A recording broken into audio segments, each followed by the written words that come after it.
Hello, everyone, and welcome to this audio podcast. This audio podcast is part of a Newspart Interlude. This audio podcast as part of Ztorm and Squala, and this audio podcast as part of a Storm Robotics production.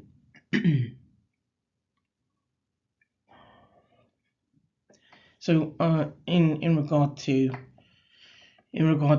sort of as part of this audio podcast sort of interlude, looking at sort of an a sort of an a sort of an an overview as part of an overview in regard to looking at T cell activation, allo-recognition, and allo-response in regard to transplantation. So the immune system that sort of classifies antigens into four categories.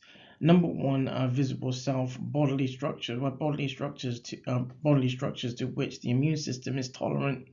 Number two, invisible self bodily structures to which it is not tolerant, but to which it does not normally respond.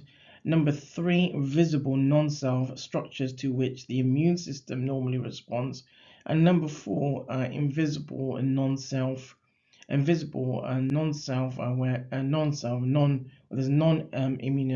immunogenic structures to which it does not respond. So in regard in works as part of works in amongst the literature from around 2000 from around as early as sort of towards the mid 90s up to sort of in around 2003 and around up to 2003. The problem with this sort of classification is that it is virtually impossible to uncover the rules by which the immune system could and can make necessary distinctions. So, for example, works by Waldman and team in 2003.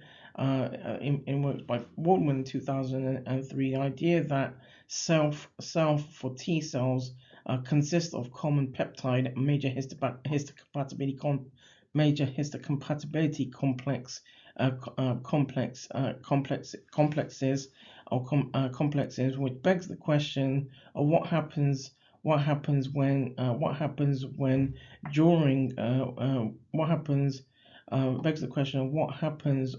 during a normal life where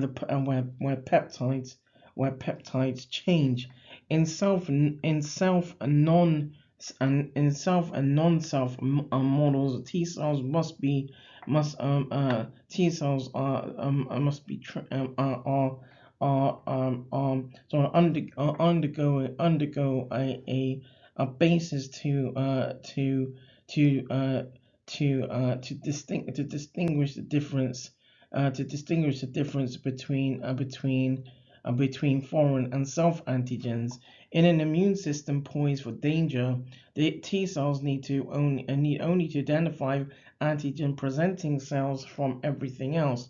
In a nutshell, if any T cell specific antigen presenting cell antigen were deleted, and if antigen presenting cells were the only cells able to activate T cells, then the only T cells that would be stimulated during an immune response would be those specific for new antigens presented by antigen presenting cells.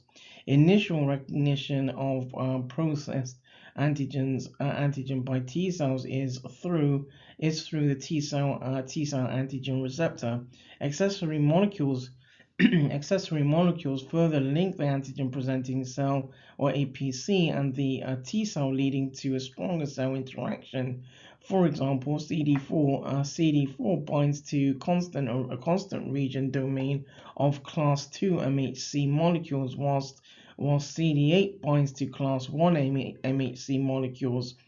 CD4 positive T cells can differentiate down at least to two pathways to become inflammatory T cells type T helper cell type 1 or T helper cells types 2 T helper cells types 2 which aid B cells. T helper cell type 1 cells are predominantly involved in mediating inflammatory immune responses through the activation of macrophages, whilst T helper cell type 2 cells are primarily involved in the introduction of humoral immunity through the activation of B cells.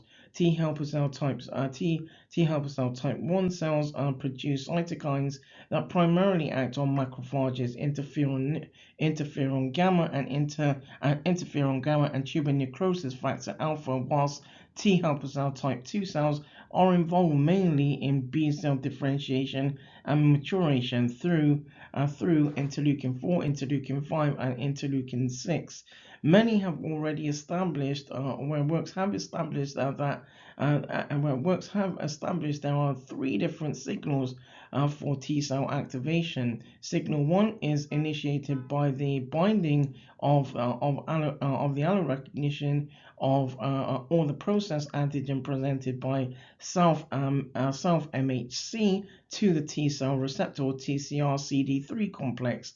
Signal 2 for T cell activation is provided by the interaction between several accessory molecule ligand pairs on antigen presenting cell and on T cells, such as that between CD28 molecule and the T lymphocyte with its ligand B7 on the surface of antigen presenting cells.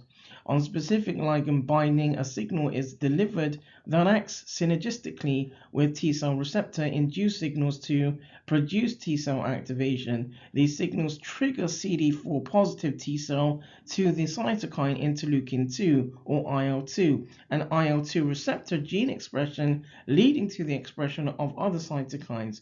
Then cytokines interact their receptors to provide signal 3, which cause the entire cascade of T cell activation to proceed, leading to cell division.